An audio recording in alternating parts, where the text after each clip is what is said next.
Greetings, and welcome to the WEAV Communications Q1 2023 earnings conference call. At this time, all participants are in listen-only mode. A brief question and answer session will follow the formal presentation. If anyone should require operator assistance during the conference, please press star then 0 on your telephone keypad. As a reminder, this conference is being recorded.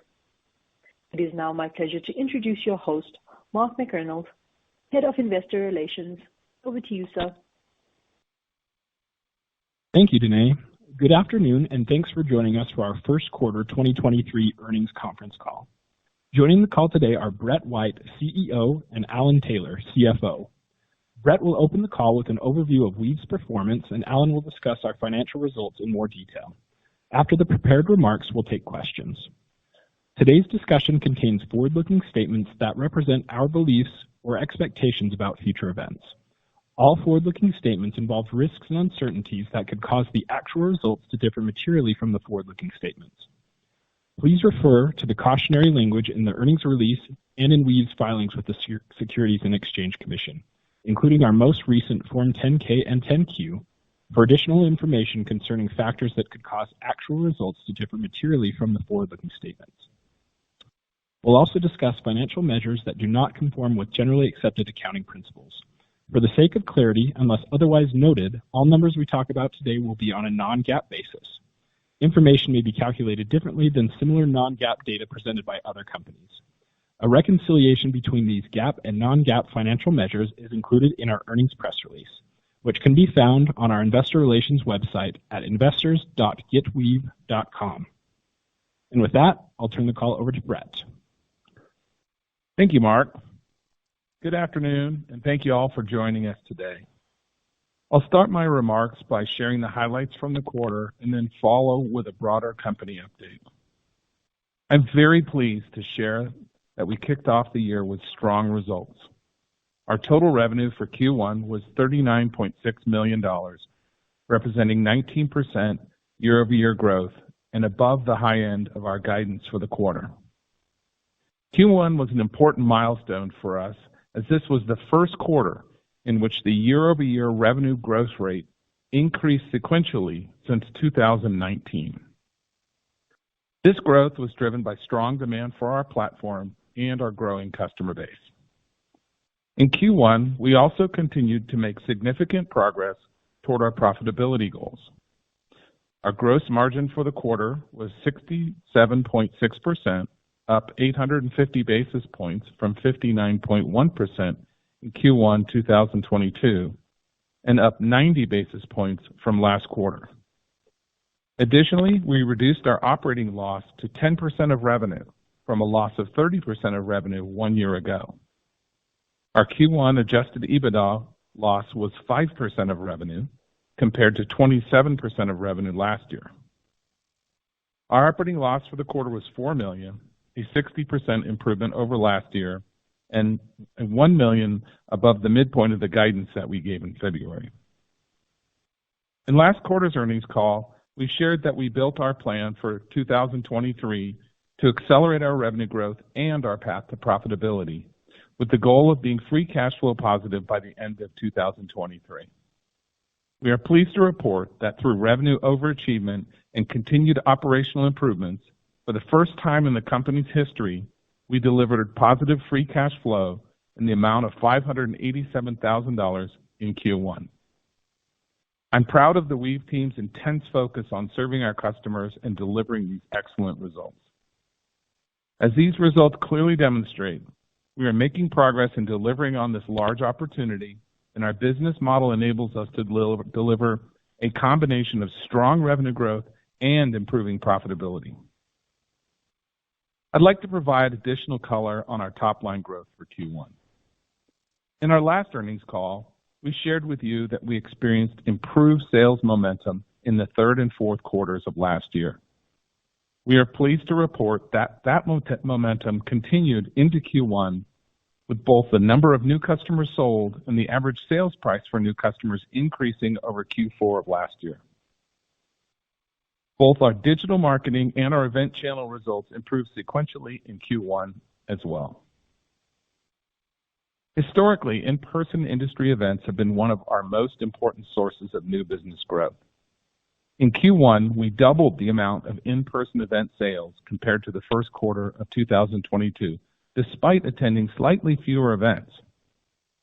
We are investing more in larger events, sending broader teams, not only salespeople to engage with prospective customers, but also customer success teams to engage with current customers. This has resulted in an increase in the number of leads generated and closed from this important channel. We are encouraged by the increased demand that we are seeing coming out of these events and expect to continue our investments in this channel. To handle the increased demand, we continue to grow our go-to-market capacity. We increased the number of sales reps by 15% year over year, and 80% of our sales reps are now fully ramped, which represents 41% increase in ramped sales reps year over year.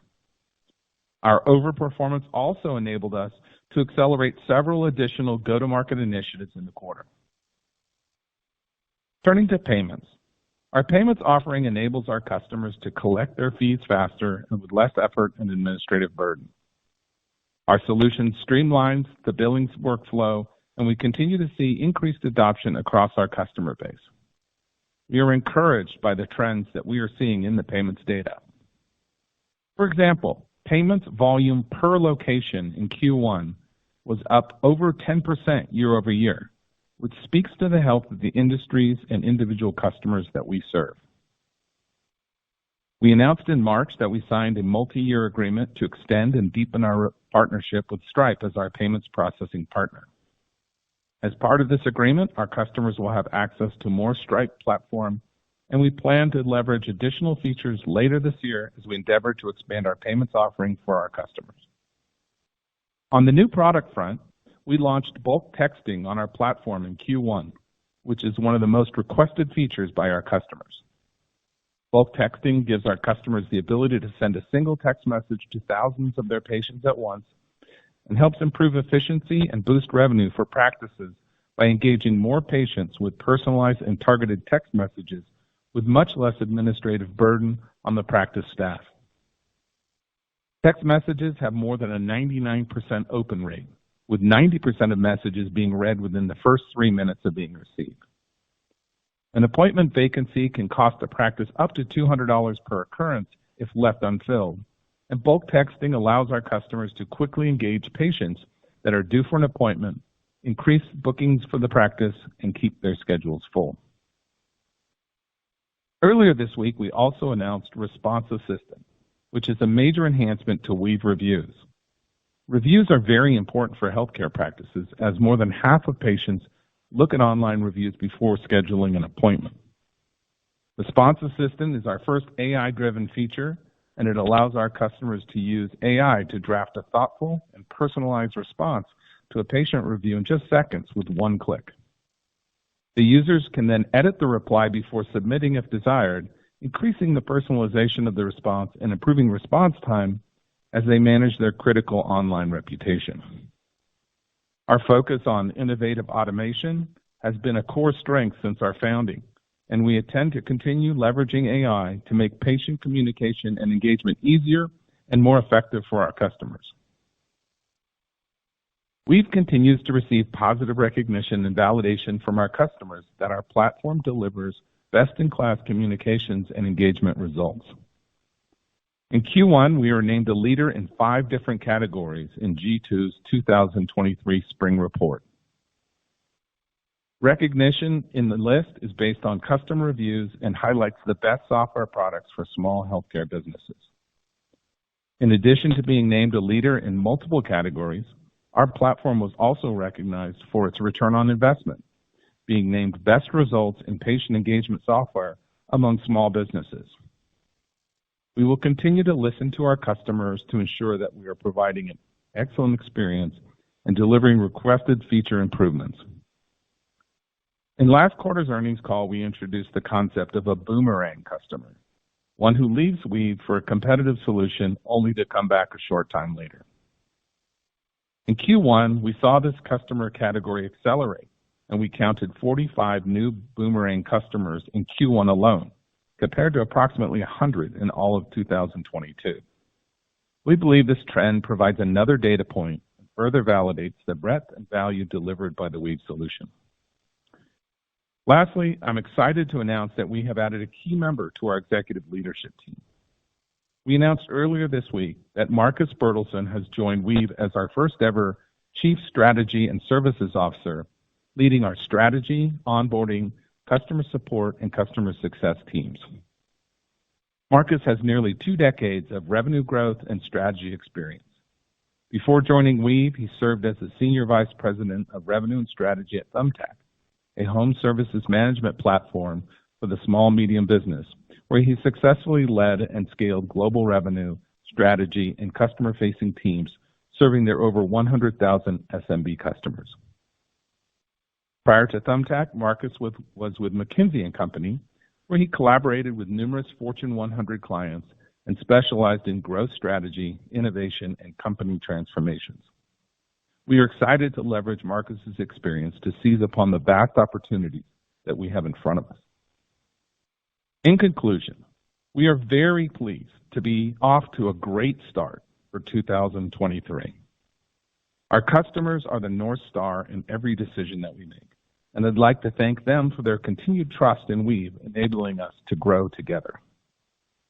I'd also like to thank the entire WEAV team for their tireless dedication in bringing innovative, industry-leading products and services to our customers every day, enabling them to serve their patients and clients and achieve their professional dreams. With that, I'll turn the call over to Alan to take you through the details of our results and guidance, and then we'll take questions. Alan? Thanks, Brett. Good afternoon, everyone. We delivered first quarter revenue of $39.6 million, reflecting 19% growth year over year. This represents 4% or $1.6 million over the midpoint of the range we provided last quarter. Our net revenue retention rate was 97% in Q1. The primary cause of the decline from Q4 is the ongoing impact from our former third-party forms provider. We launched our internally developed product and have seen positive adoption by customers, but the transition will continue to negatively impact net revenue retention through the third quarter of 2023. Excluding the impact of the third-party forms provider, net revenue retention was 100%. Gross revenue retention rate was 93% in Q1, a slight decrease from last quarter and within the range we've seen for the last 7 quarters. Moving on to operating results. As a reminder, I'll be referring to non-GAAP results unless stated otherwise. Our Q1 results showed consistent improvement across the board. Gross margin was 67.6%. This represents an 850 basis point increase year over year. Operating expense was $30.8 million, approximately a $1 million increase from last year, compared to a $6.3 million increase in revenue for the same period. We have continued our progress in streamlining our operations while continuing to produce steady growth. Our operating loss was $4 million, an improvement of $6.1 million or 60% compared to last year, representing $1 million over the midpoint of the guidance range we provided last quarter. The corresponding operating loss margin of 10% is a significant improvement from the operating loss margin of 30% last year.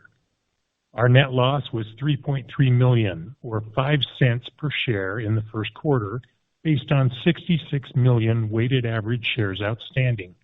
This is compared to a net loss of $10.4 million or 16 cents per share last year. This represents a $7.1 million improvement due to revenue overachievement and operating efficiencies, coupled with a $1 million increase in interest income related to our treasury activities. We also recently entered into a sublease agreement for 1 floor of our headquarters in Lehi, Utah. This will provide approximately $800,000 annually in other income. Additional detail will be provided in the subsequent events section of our Q1 10-Q. Adjusted EBITDA loss was $2 million, a $7.2 million improvement year over year. Adjusted EBITDA loss margin of 5% is a significant improvement compared to the 27% loss margin reported a year ago. We continue to have a very strong balance sheet with $112.6 million of cash and short-term investments on hand as of the end of the quarter. As you recall, last quarter we had $113.3 million, which means we only used $700,000 in Q1. I also wanted to provide a quick update on our line of credit with Silicon Valley Bank. As previously disclosed, we maintain a $50 million revolving line of credit with SVB and had borrowed $10 million against it. The line was set to mature in August of this year. However, we recently extended this line of credit with SVB, now a division of First Citizens Bank, to August 2025 with the same terms, moving this borrowing from current to long-term on our balance sheet. We have no pending plans to utilize any additional funds at this point, but we are pleased to extend this line of credit, providing flexibility for potential future strategic initiatives. As Brett mentioned in his remarks, we had our first positive free cash flow quarter in Q1. Free cash flow was positive $587,000, a $5.7 million improvement over Q1 last year. We expect free cash flow to fluctuate from period to period, and we do not expect our free cash flow to be positive next quarter due to seasonal payroll factors.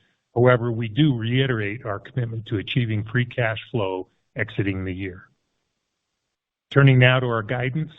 For the second quarter of 2023, we expect total revenue in the range of $39.5 million to $40.5 million and non-GAAP operating loss in the range of $5 million to $4 million. For the full year 2023, we expect total revenue to be in the range of $160.5 million to $163.5 million. We expect our full year 2023 non-GAAP operating loss to be in the range of $18.5 million to $15.5 million, which assumes continued progress on our path towards profitability. We expect to have a weighted average share count of approximately 67.3 million shares for the full year. And to close, we are pleased with our first quarter performance and expect to continue our disciplined approach of driving balanced growth as we move towards profitability. Now, Brett and I will take your questions. Thank you, sir. Ladies and gentlemen, we will now be conducting a question and answer session. If you would like to ask a question, please press star and then 1 now. A confirmation tone will indicate your line is in the question queue. You may press star and then 2 if you would like to remove your question from the queue. Again, if you would like to ask a question, please press star and then 1 now. The first question that we have is from Alex Sklar from Raymond James. Please go ahead.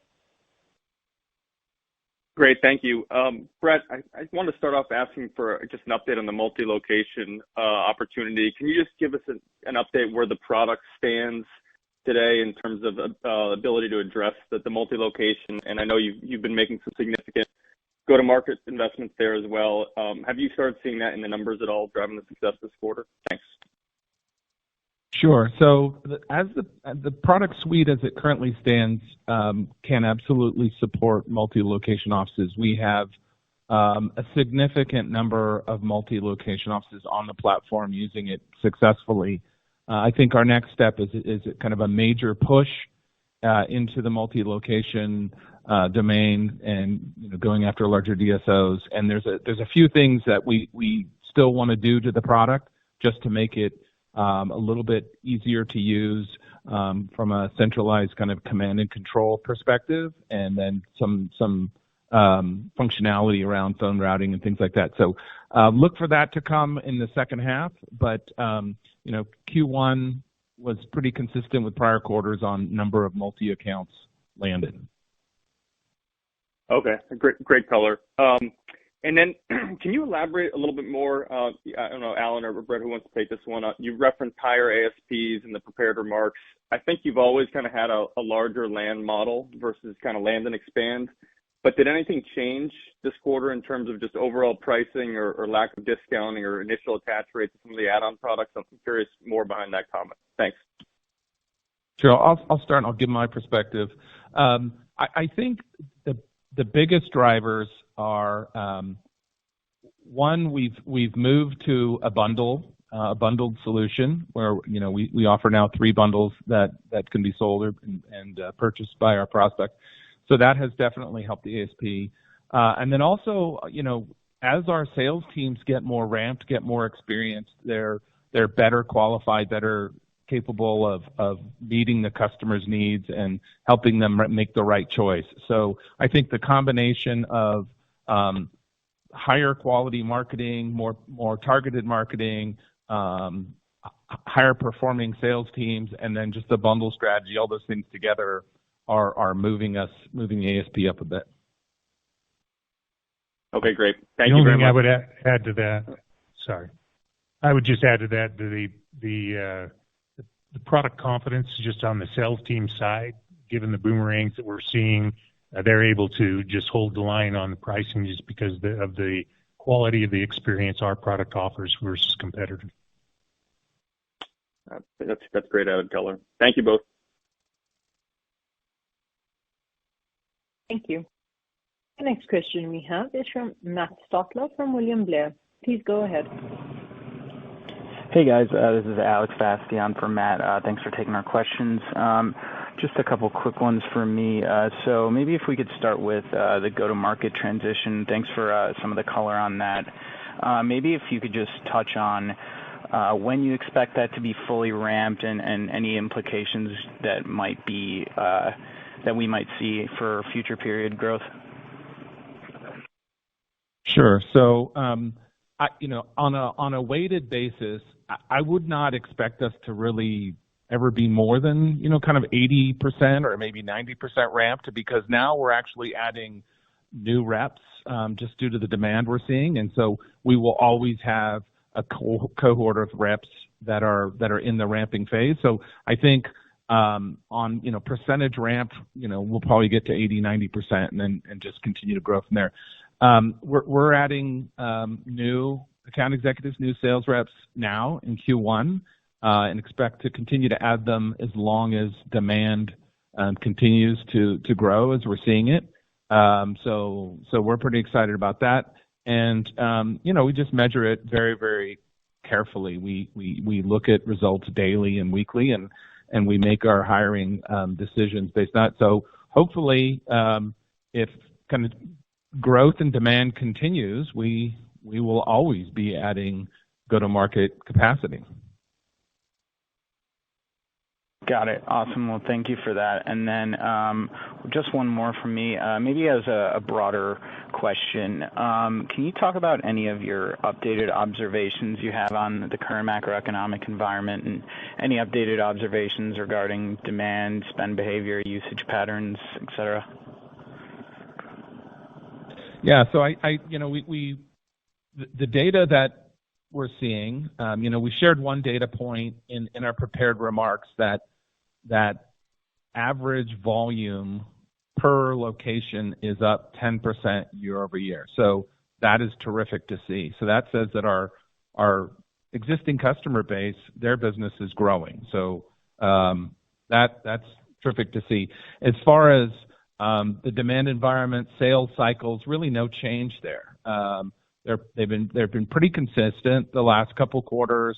The product is doing very well, especially competitively. We've got a lot of, I think, favorable progress, especially due to the improvements we've seen in our services offerings. We've seen a lot of improvements in our onboarding functions, in our support functions, and those show up as kind of positive sales tools for our teams to use. So no major changes in the macro or the buying environment, I think. Got it. Understood. Well, thank you for that, and I will pass it on. Thank you. The next question we have is from Mike Funk from Bank of America. Please go ahead. Yeah, thank you very much, and thank you for the questions tonight. First question, just thinking about free cash flow. First, great job hitting that positive metric in 1Q ahead of target. Obviously, always looking for more. So, any thoughts on incremental efficiencies that you can drive out of the business? I understand you've already done a lot. And then how we should think about the free cash flow progression moving forward from here. And then I have one more follow-up. So we continue to hit both our COGS lines as well as operating expenses. And we now have much more robust models to support staffing levels on the COGS side for support, for onboarding. We are, the efficiencies and the economies of scale that we get on our the data center costs and the telecom costs associated with supporting our customers, we continue to drive costs out there. So we're not done by any stretch. I do think that the pace may slow down a little bit, given the 850 basis points we've seen over basically the last year. But we will continue to drive those out. And then on the operating expense side, we've got, I think that we're trending towards kind of best-in-class benchmarks on several of those areas. And as Brett had mentioned, we're going to continue to invest in the go-to-market side as we can, while still delivering, moving quickly towards profitability. So there's additional room to drive the cost out and to deliver, full cash flow and profitability. Yeah, thank you for that. And then prepared remarks, you mentioned positive momentum carried over into first quarter, I think in terms of both customer additions and pricing. On the customer additions, are there any geographic regions or customer verticals to call out that are driving that strength, or is it relatively broad-based? I would say it's relatively consistent. So, our big geos, so we're vast majority, primarily all of our businesses in the U.S., our big geos are, not surprising, California, New York, Texas, Florida. So that's, continued, that volume trajectory continues. And then, by vertical, it kind of continues to be pretty, weighted, pretty consistent with what we've seen over the last several quarters. So dental being number one, optometry, veterinarian, and specialty medical. Great. Thank you for the questions. Sure. And let me give a little bit more color to Alan's response. The operating model that we have developed internally on finding efficiency is kind of the deal we've struck with the team is let's go find waste and inefficient spend. And every dollar that we find, we will take some of that and put it back into spend that we know works, that we can really calculate weekly, monthly. We know that spend works. So we've got a pretty passionate team here, pretty focused on running waste and inefficiency out of the business because they just know we'll immediately flip some of that back to growth investments. And that's part of the question as well. As you've seen better demand trends, the kind of desire, the focus on reinvesting back into the growth engine of the business as that improves. So I think you answered that question. Thank you. You bet. Thank you. Thank you. The next question we have is from Tyler Radke from Citigroup. Please go ahead. Hi, this is Kylie Tobin on for Tyler Radke. Nice quarter, and you had a really nice beat and raise on the quarter. Guidance, raised more than you beat. Is this driven by your new product releases and potential upsell within your Pro SKU or something else? And just on that note, have you disclosed what % of your client base is on that Pro SKU? Thanks. So it does represent that and just the continued confidence that as we've just continued that acceleration of execution across the board. It was only a year ago when we did the sales replatforming.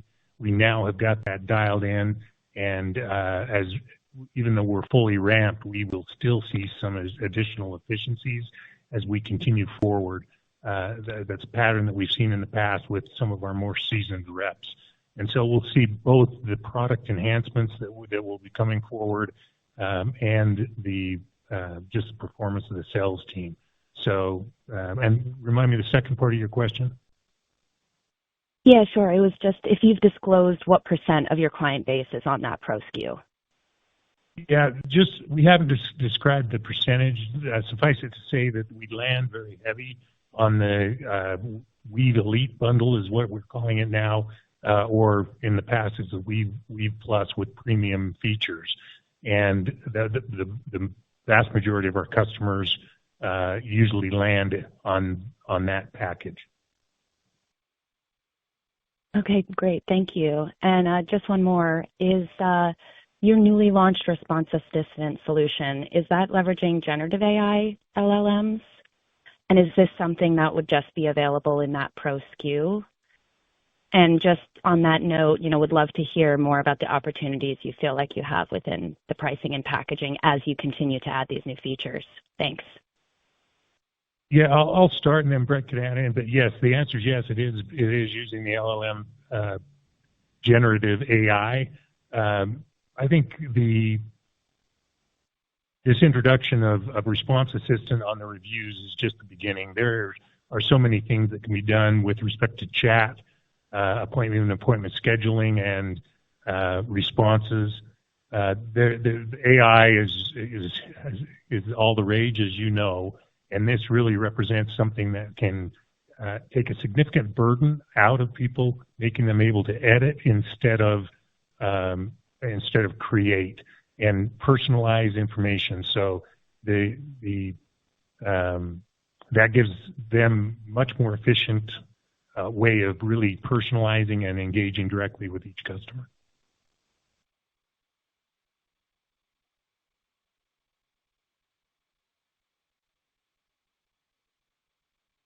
Thank you. The next question we have is from Brett Breslin from Piper Sandler. Please go ahead. Hi, everyone. This is Maro stepping on for Brent. Thanks for taking our questions. So just two from us. So as you think about the investments you've made on the go-to-market front, how should we think about how that will affect your net retention metrics as we kind of go throughout the year? And just trying to figure out if 100% X that third-party dynamic is kind of a starting point for the year, or is there just not enough visibility on that front yet? And then in my second question, just wondering if there's any qualitative commentary you can provide on how customer conversations or in-person events trended in April. So why don't I take the NRR one, and then maybe Brett can talk to the customer events, and I'll join in. On the NRR, I think that we will see some further degradation there until we clear the full cycle because it's really in Q3 is when that customer forms issue we will have lapped it. So we'll see it, but I don't think it'll probably go from the 97 to maybe 96. But then we should be able to start taking that back up as a trailing 12-month average. It takes a while to turn that around, and particularly given the forms issue that we've been talking about now for 3 quarters. So that's where we see that going, but we do have plans in place to get that turned around. Yeah, and I'm hesitant to kind of report on April. I don't really want to set that precedent, but we're pretty happy with how the year is shaping up. Okay, thank you very much. Thank you. The next question we have is from Kash Rangan from Goldman Sachs. Please go ahead. Hey guys, this is Jacob off for Cash. Appreciate taking the question. Apologize if this was addressed already. I just hopped from another call, but I know the original goal was, I believe, and correct me if I'm wrong, was free cash flow break even by 4Q, and that was brought up by 3 quarters into 1Q. It looks like. So can you just touch on the dynamics that really allowed you to post break even free cash flow this quarter, and how you expect that to trend going throughout the year? Yeah, so Jacob, the execution of the team, the overperformance on the top line, those are the things that really drove us into the free cash flow positive position. We mentioned in the prepared remarks that we don't anticipate seeing that again in Q2. There are seasonal payroll factors that enter in associated with the way we manage our employees that will make it so that we won't achieve that necessarily in Q2, but we do intend fully on exiting the year in Q4 as cash flow positive as well. So we're excited about that. It's the first time in company history, obviously, and that it helps us to turn that corner and move rapidly towards both free cash flow positive as well as GAAP profitability. Awesome. Okay. No, I appreciate that color. Thank you so much, guys. Thank you. The next question we have is from Parker Lane from Stifel. Hi, this is Matthew Pickert on for Parker. Thanks a lot for taking my questions and congrats on the quarter. You mentioned digital forms. I'm curious, what's been the reception like for your new digital forms product? Has the success rate been about what you're anticipating? And is there any incremental interest in this solution over the previous partnership and their solution for maybe new customers that are new to a digital forms product? Yeah, thanks, Matthew. First of all, we are pleased with the ramp of the digital forms. We're also pleased with the trajectory we're on with respect to retention of the digital forms. I think that the solution that we are offering and the deeper integration that we offer versus our prior third-party alternative is going to make us a more compelling solution as we move forward because we've got the right back capability into many of the practice management solutions that we are tied to. And so that makes it so that when you go into your dentist or your doctor and you fill out the paperwork online in that digital form, there's an automatic write back capability into the practice management solution. So there's no transcription errors, there's no wasted time in re-entering data, and all of those things are features that these customers are really enjoying and that make their offices run much more efficiently. Okay, got it. And then secondly, after your announcement of continued relationship with Stripe for payment processing, do you envision payments becoming a larger part of the WEAV growth story once again, or is it more of an added feature for the clients? Could you talk a bit about your payments vision there? Sure. So I'll start. So yes, we expect payments to be a bigger part of the WEAV story. Payments currently is growing significantly faster than subscription revenue, and we're quite, I'd say, underpenetrated in our customer base with our payment solution. So getting greater breadth and greater depth into the Stripe platform with the WEAV Stripe integrations offers our customers more functionality, which is terrific. And then also we're just getting more focus internally on our payments business and driving our payments functionality into a larger percentage of our customer base. So we definitely look forward to our payments business continuing to grow rapidly and grow as a percentage of revenue as well. Terrific. Thank you very much. Thank you. The last question we have is from Mark Schappel from Loop Capital Markets. Please go ahead. Hi, this is Tim Greaves on for Mark Chappell. Thank you for taking the question. I wanted to ask, with respect to improving the gross margin and streamlining your infrastructure has been a priority, particularly in optimizing the Google Cloud. Can you talk about or give us an update on where that initiative stands? Yes, that initiative it will always be ongoing, but there's been several very nice improvements, both in terms of the efficiency with which we use the Google Cloud, the efficiency in our telecom operations with our bandwidth providers, and in our data centers overall.